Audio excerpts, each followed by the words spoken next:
Hello and welcome to the last lecture in my course on Diaghilev and the ballet russe. It's a bit of a pity to be presenting it from home because it was supposed to be the grand finale, but I thought I would do something special anyway for this final lecture and concentrate a bit more on a single work of art, on a single ballet, which is the Prodigal Son. Why? Because this was the last Diaghilev premiere. This was the last ballet in which Diaghilev was very, very closely involved. And also because I love it myself, and I still remember how for the first time, when I saw it for the first time on stage, I just was absolutely surprised and excited at every moment. And I felt as if I was part of the original Diaghilev audience, as if I was there in 1929, because this ballet came to us well preserved. It's of course not quite as it was because Balanchine changed the choreography a little bit, but nevertheless it's pretty close and we can see it almost as it was and experience it as it was. I will start though with the concept, with the idea of the dehumanization of art, and from there proceed to our theme of return to emotion. So this is the title of an essay which was published in 1925 by the Spanish philosopher Ortega y Gasset. The dehumanization of art, it sounds very negative to us. Today, dehumanization is usually something horrible, but in fact, he used it neutrally, and if not positively, because he used it to describe the new aesthetic of modernism. And this is what he said. Art must not proceed by psychic contagion, for psychic contagion is an unconscious phenomenon, and art ought to be full clarity, high noon of the intellect. Grieving and rejoicing at such human destinies as a work of art presents or narrates is a very different thing from true artistic pleasure. Preoccupation with the human content of the work is in principle incompatible with aesthetic enjoyment proper. It's a very radical statement. Yeah, it's of course has to do with modernism conceiving itself in opposition to romanticism. Yeah, and all these empathetic works of art which invited you to emote, and empathize with the characters. So this you have the opposite, and Ortega y Gasset actually was talking about music in his essay as well, and specifically about Stravinsky. And Stravinsky himself also made very striking statements, quite radical statements about his own music and about the total lack of expression that is needed in music. This is what he said. I consider that music is by its very nature essentially powerless to express anything at all, or whether a feeling, an attitude of mind, or psychological mood, a phenomenon of nature, etc. Expression has never been an inherent property of music. This is by no means the purpose of its existence. And further, possibly even more radically, most people like music because it gives them certain emotions, such as joy, grief, sadness, an image of nature, a subject for daydreams, or still better, oblivion from life. Isn't that true? Music would not be worth much if it were reduced to such an end. When people have learned to love music for itself, when they listen with other ears, the enjoyment will be of a far higher and more potent order, and they will be able to judge it on a higher plane and realize its intrinsic value. So this is very close to what Ortega y Gasset was saying. He used this very famous metaphor of a garden behind the window, and you can only focus either on the garden, which is a metaphor for what goes on in terms of a story in a work of art, or on a window pane when you see, focus on the lens through which you can see the garden. You can't focus on both at once. So what he was saying is that if you want to have a proper aesthetic appreciation of a work of art, you have to, in a sense, not have too much of the human content. Otherwise, you're mistaking one for another. Another person to say something similar was Jean Cocteau, and he wrote his own manifesto, Le Coq et l'Arlequin, even early in 1918, so I'll quote a little bit from there. Emotion resulting from a certain work of art is only of value when it is not obtained by sentimental blackmail. Or, another quote, nothing is as enervating as to lie and soak for a long time in a warm bath. Enough of music in which one lies and soaks. Yeah, so from all kinds of sides, they were trying to attack late Romanticism and even Impressionism as well, yeah, to create something new in the 20s. So what do you get if you take Stravinsky and take Jean Cocteau, put them together? You get Oedipus Rex, which was an opera oratorio by Stravinsky written for the anniversary season of 1927. It was 20 years since Diaghilev started doing the Russian season, and it was supposed to be a gift for Diaghilev. The work proceeded in secret, and Diaghilev was not involved until the last moment, and when he got involved, he got horrified, because it was a very strange piece. The idea was Stravinsky's, and Cocteau agreed to this commission on the condition that his text would be translated into Latin. Yeah, so you're creating distance between the audience and the stage by translating it into this sacred language, which will not be understood, presumably. But Cocteau thought that this would assure the monumentality of his piece, which is what he was seeking. And Stravinsky, too, was happy to treat the text as kind of phonetic material for his music, so that he didn't have to bother with expressing the meaning of the words. Yeah, it's just syllables. So it was a dramatic work which was deliberately and perversely very static. And the set invented by Cocteau and sketched by Stravinsky's son, Theodore, was supposed to have no depth, and the costumes were supposed to be built into the set in such a way that you could only see the hands and the heads moving, but everything else was kind of made of stone. They were supposed to be living statues. And there was another invention of Cocteau's, which was that the drama itself had to be interrupted all the time by the narrator, who was supposed to be dressed in evening dress and tails, and behaving like a master of ceremonies,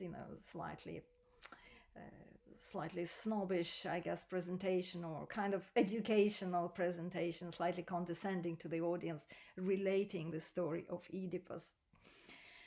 He wanted to perform that role himself, actually. So you can see how there are several layers of distancing between stage and the audience. First of all, the Latin, then the narrator, who creates even more distance, this very static set, lack of action. So all these things, you just have all these obstacles between the audience and the stage. So when Diaghilev found out about it, he was not impressed, and he actually saw the set and refused to stage it. Also refused to employ Cocteau as narrator, which was also was disappointing for him. And it was done as a concert work, and Diaghilev basically disliked it and described it as like a macabre gift, un cadeau très macabre. So that already reflects some kind of tension between Stravinsky and Diaghilev, I think, at that point. And it's obviously something that Diaghilev disliked. This complete absence of expression, this very perverse absence of expression, started grating on him. But nevertheless, I would like to play you one very famous moment from that piece in a production that is possibly the closest to what they wanted.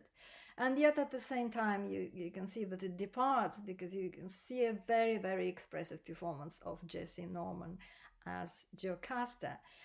And very interestingly, in the music, you can see how Stravinsky basically parodies or uses the idiom of Verdi, so something extremely emotional. And of course he plays with it, he modernizes it, but somehow the expression of the music, that great emotional power that it possesses, still can break through all these walls of distancing. Yeah, so it's a very exciting moment.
Extremely powerful music and extremely powerful performance here. So my next point in this lecture is about the rivalry between Prokofiev and Stravinsky at that point, and about Diaghilev's relationships with both of them. You can see them here in this picture together. Stravinsky looking very glum, Prokofiev smiling shyly. There's Ernst Tanzer-May, the conductor, on the left as well.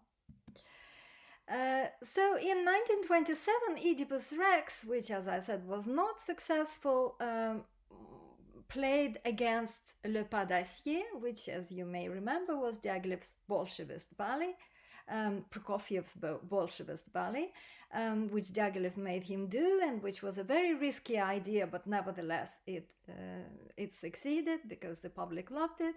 So it seemed like Prokofiev won that round. Yeah, and that was a new thing for him because he was always in the shadow of Stravinsky, and everything he did was a kind of pale copy. For Diaghilev before, Shoot was a kind of pale copy of Petrushka plus The Rite of Spring or something like that. So, he felt he was trailing, and now this was his chance.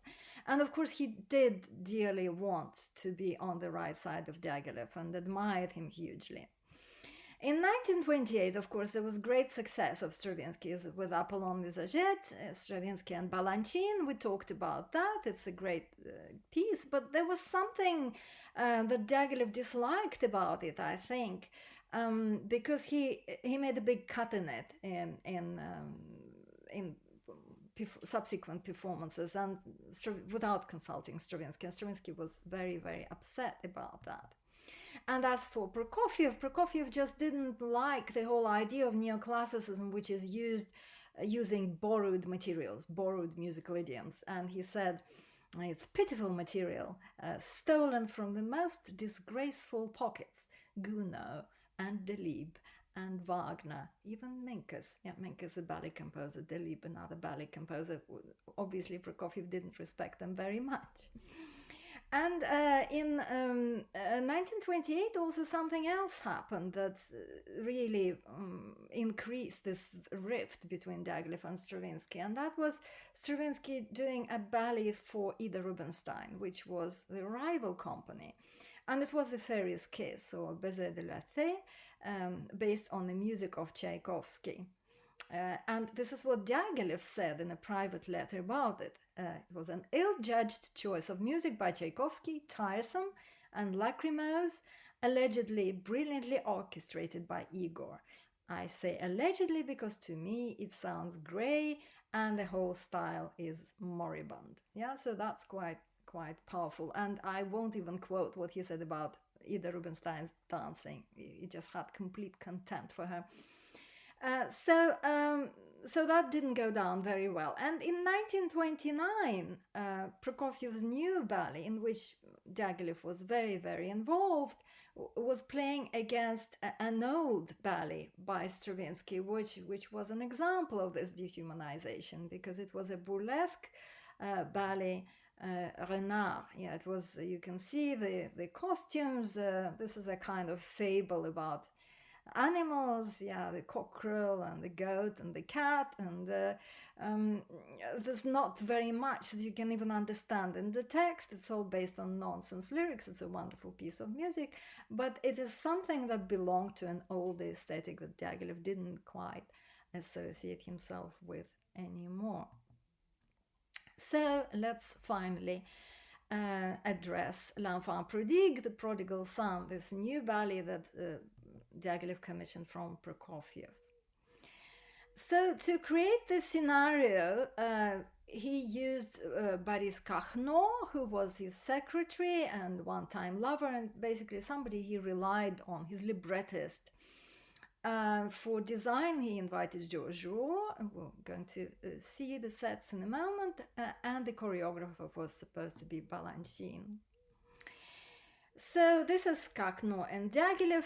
It seems that Prokofiev disliked the whole idea of Cachno being involved. There was this animosity between them from the very start. And Prokofiev really wanted to pretend that this libretto, this scenario by Cachno never happened. What he actually got from him originally was this very short description of 10 numbers. And based on these short descriptions that you can see with timings, he created most of the music before he got any detailed libretto. So he was always trying to pretend that Cachno hadn't done anything, and it was just Prokofiev writing the music on the biblical tale. He didn't want any intermediaries between himself and the biblical story, and even had a terrible row with Cachno and the court case about royalties, because he just wanted to write him out altogether.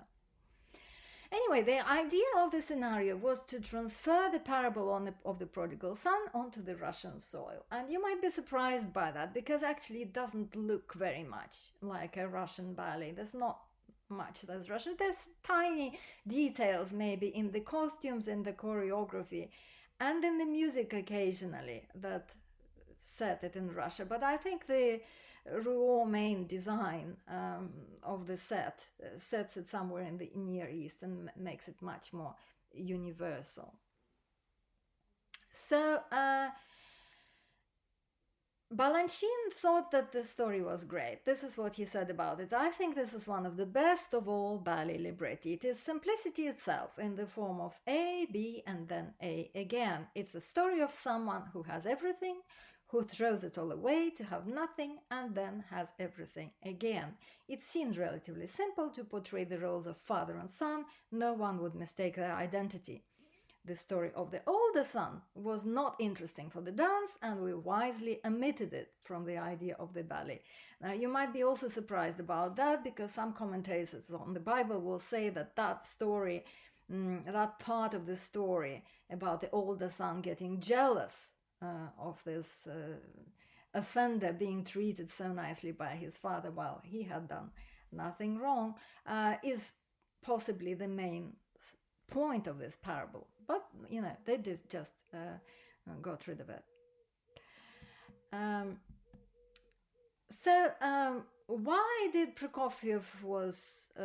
was Prokofiev so adamant that he was working with the Bible and not with Carnot's libretto? I think one of the things that explains this to us was Prokofiev's conversion to Christian Science, which happened just a few years previous.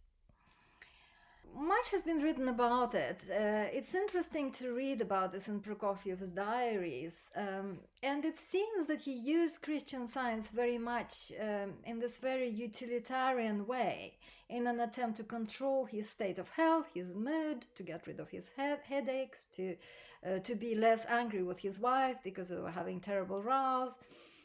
So to create harmony around himself and a kind of ideal conditions for his creative work. And this is what he writes in his diary: when we think only of good, of God and his infinite ideas, harmonious conditions are externalized. So by thinking, you create harmony in the outer world. You can cure people even by using a moral effort and an intellectual effort.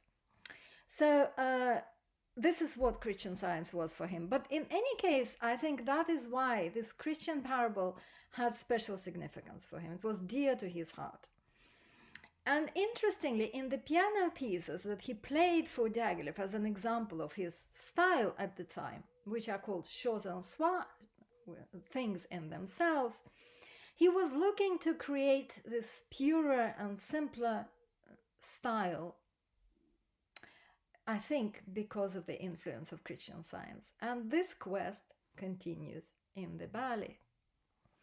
So the composition of the music proceeded with exceptionally little effort, he tells us in his diary, helped by the fact that I had decided to compose the Prodigal Son in a simple style, eschewing sophisticated elaborations.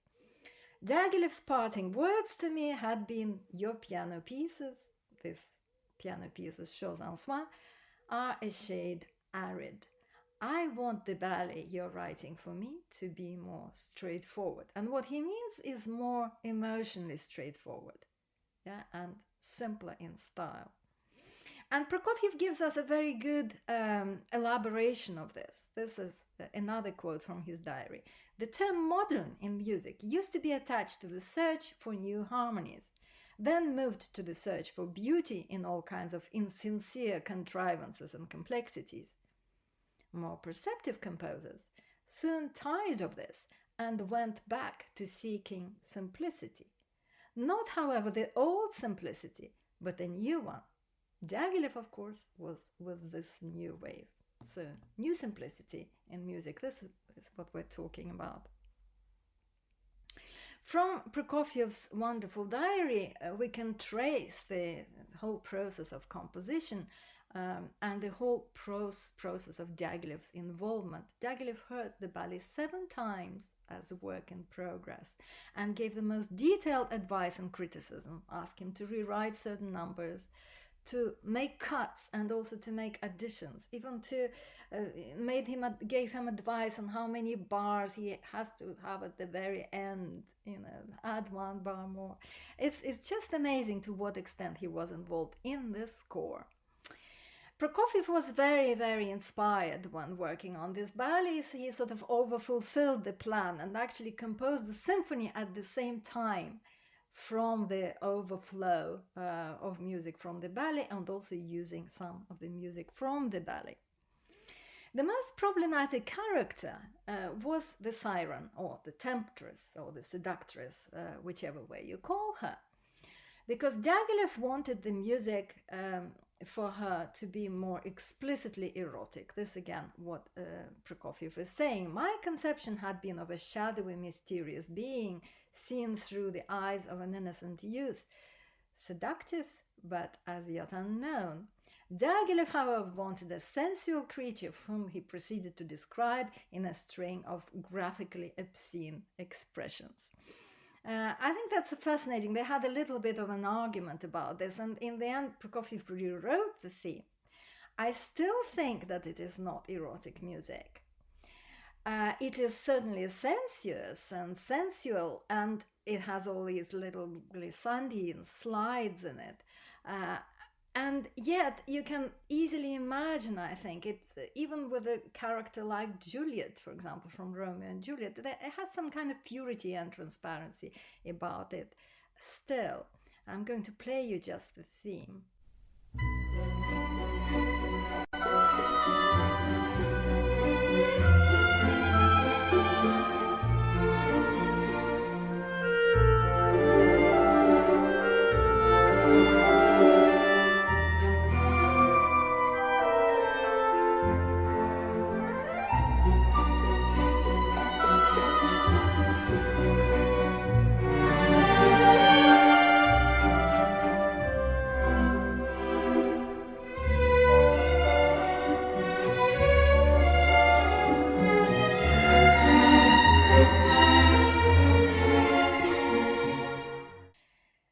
This is another quote on the pas de deux now from Prokofiev's diary. I fear it's not quite what Diaghilev wanted. It's not passionate enough.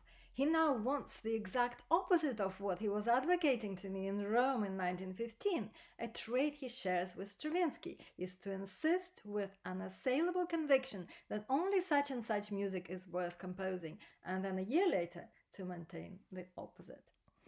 But nevertheless, actually, Diaghilev did like the pas de deux that Prokofiev had written for this. One of the most wonderful stories from Prokofiev's diaries on the Prodigal Son is the story of the very ending, which he calls the apotheosis. And I will quote from it at length because I just think it's absolutely wonderful.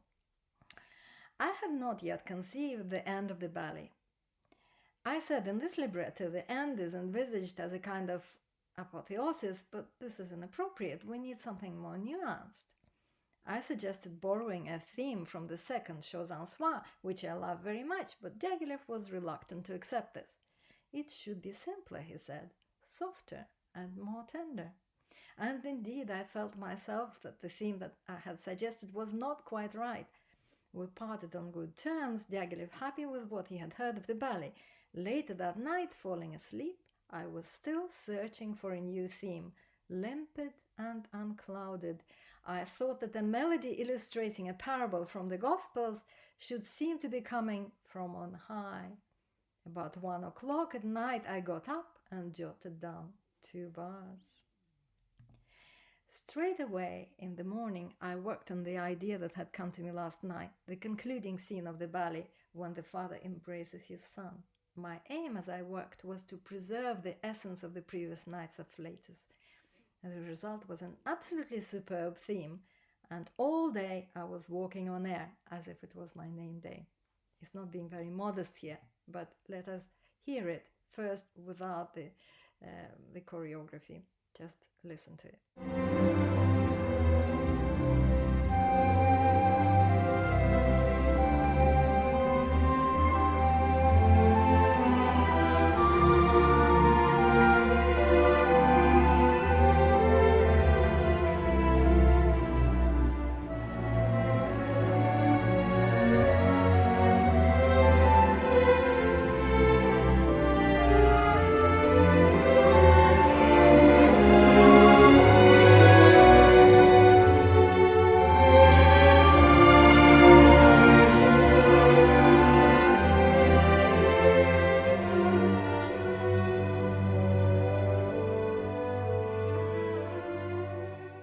Diaghilev was very pleased. He was kind of terrified before Prokofiev played him this theme. But when he heard it, he thought, yeah, the end was there. Now let's talk a little bit about design. They wanted Matisse, actually. Diaghilev wanted Matisse. Matisse wasn't available, so they employed Georges-Henri Rouault, who was a pupil of Matisse and who was very famous for his Christian pieces. And you can see that he had a training in stained glass making. Yeah, you can see this in the style that he has these dark contours everywhere, and it's a very powerful painting. So Rouault was quite tardy with his sketches, and they didn't have it set for a very long time, and then at the last moment he produced that, which impressed everyone greatly. It seems like something, yeah, which is sketched very quickly and then it's blown up to this enormous scale of this stage, and this is the tent for the second scene. So Prokofiev thought they were very powerful and biblical in feeling. And there was another part of the design, which was this single prop. It looks like a bench or a fence. It could be turned into a table. It could be turned into a pillar. It becomes all kinds of things, even a boat in which you can row.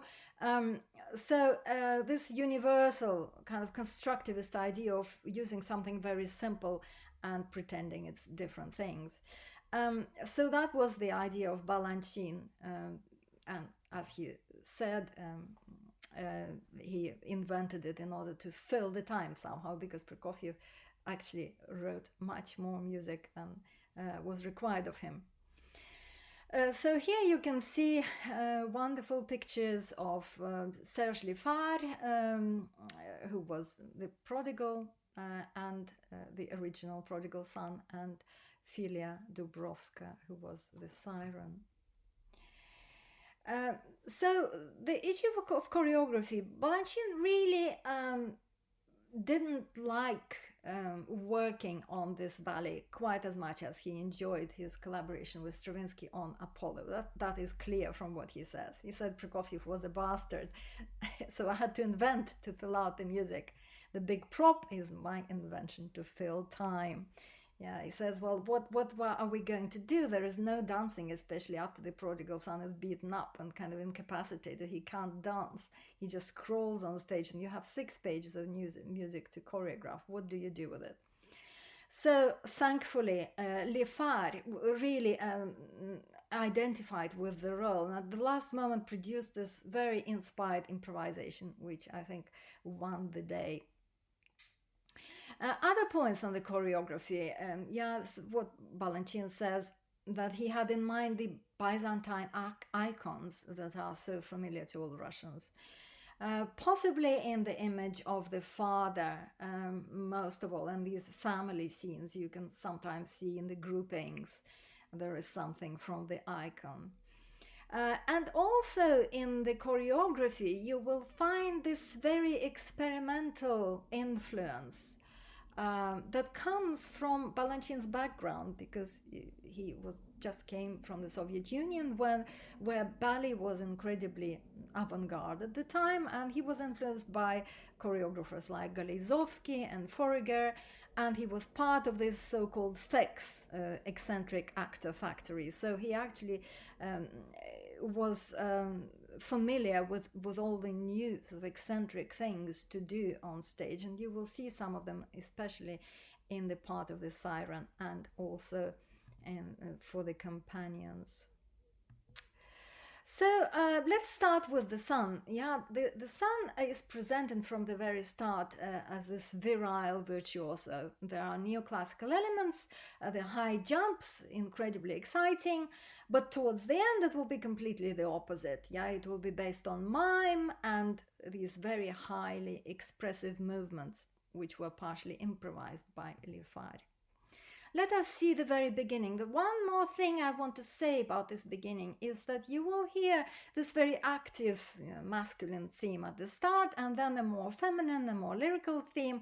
And you might imagine that Prokofiev actually had written it for the Prodigal Son and then for the sisters.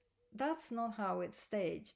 And there are many moments like that when you feel that the music doesn't quite coincide, or rather the choreography doesn't coincide with the music.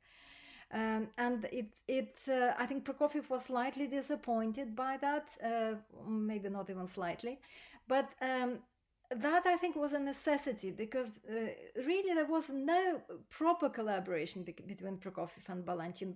Prokofiev just wrote the music, and he wrote it in a very already symphonic way.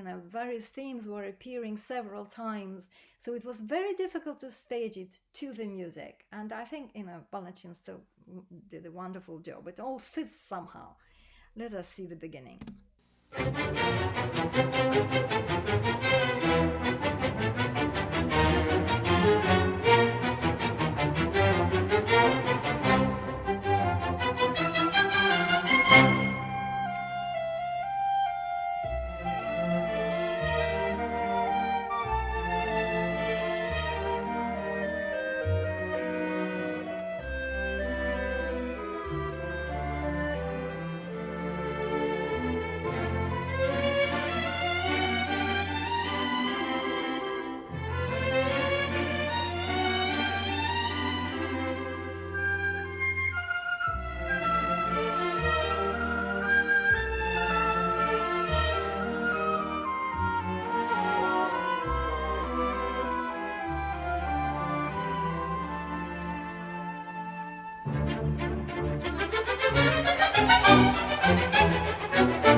Baryshnikov is wonderful here as this rebelling teenager, having a temper tantrum. What about the companions, as they're called? The evil company that he meets on the way. So that's completely the opposite. They are represented in very grotesque way. It's a kind of updating of Fokин's ideas, I think, if you remember what he did for Kashchei's Kingdom in The Firebird. But then in a more mechanistic presentation, in a more sort of stylized presentations, I guess. Let's have a look. It fits with the music, wonderful.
Like a multi-legged insect or something like that, or sometimes forming these very strange shapes.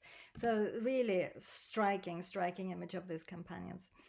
Now the siren is also amazingly different, contrasting style of dancing, highly virtuosic, on point, with acrobatic elements, influenced actually by the act of music hall dancers. Mitty and Tilio, here they are, with these very high lifts, kind of vertiginous lifts. And the way the siren is portrayed, the way she's dressed, even, yeah, she's actually on point, not for any reason that you would be on point in classical ballet. It's to make her very tall and domineering, and she also has this incredible headdress, yeah, which makes her so much taller than even the quite tall Baryshnikov, yeah, so makes her this domineering presence, and highly virtuosic dance. Let's have a look.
Prokofiev hated it, actually. He thought it was too obscene, too suggestive. Yeah, she uses her scarf like almost like a dancing pole, you know, and it's all so very explicit. And yet at the same time, it's kind of distanced. And everyone was talking about this weird atmosphere that was created by her dancing, just precisely because everything about the movements was so unusual. There's a wonderful quote from Filia Dubrovska, who was the first performer in this role. The steps were easy, but the style was difficult because I expected to be coquettish, but Diaghilev said not to smile or show any emotion. I had to speak with the legs and to hypnotize the son like a snake, holding him with my eyes. I liked very much doing something so new. I was only a little embarrassed when the rest of the company first came to see it. That's a wonderful touch as well, that she was still kind of embarrassed about this explicit nature of the dance. But let's see a bit of the pas de deux and see how she hypnotizes him. It's a fantastic moment.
You must have noticed this very difficult thing to perform, this acrobatic trick, yeah, the sliding belt, yeah, when she slides around him like a belt.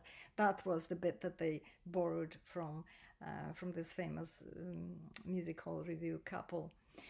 And the music, if you'd noticed, also it's not very much pas de deux amorous music. It actually was something else that Diaghilev made Prokofiev slow down. Yeah, he said, "Oh, let's play this music slower, and then you'll have to cut it." So it was down to this little detail how he was actually in control of the score. Now, it very soon unravels, and the prodigal son gets beaten up and robbed by this by these companions. And it's also wonderfully done. You can see how this domination, just suddenly, domination of the seductress of the siren, is changed to a scene of complete catastrophe when he is robbed. Tied to the pillar, he becomes martyred. He looks very much like Saint Sebastian, and I think that was the visual image that influenced this presentation. And you have a very interesting number after that with just 3 clarinets, playing this music, and the fingers of the companions serve as both the ties, the ropes that they've tied them to, and also the fingers that they're searching him with.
There is a surprise almost in every second, of this choreography. Every single moment you see something amazing, and it goes very well in this with the music actually in this scene. And after he's been robbed, there is this very painful crawl back.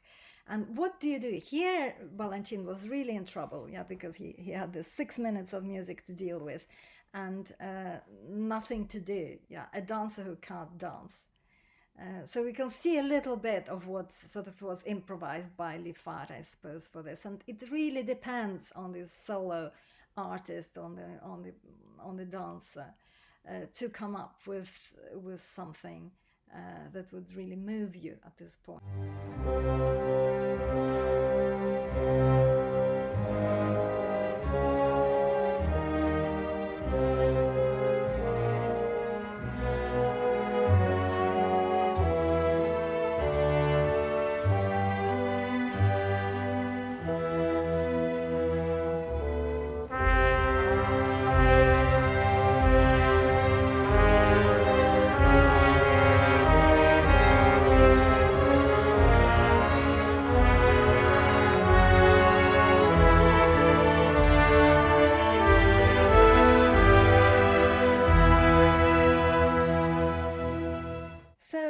Prokofiev actually needed that much music, and I think it works very effectively because it has to be this long road home, the time to reflect that is necessary for the drama and for that uplifting apotheosis that happened at the end. I think he timed it very well, but choreographically it was very difficult to do.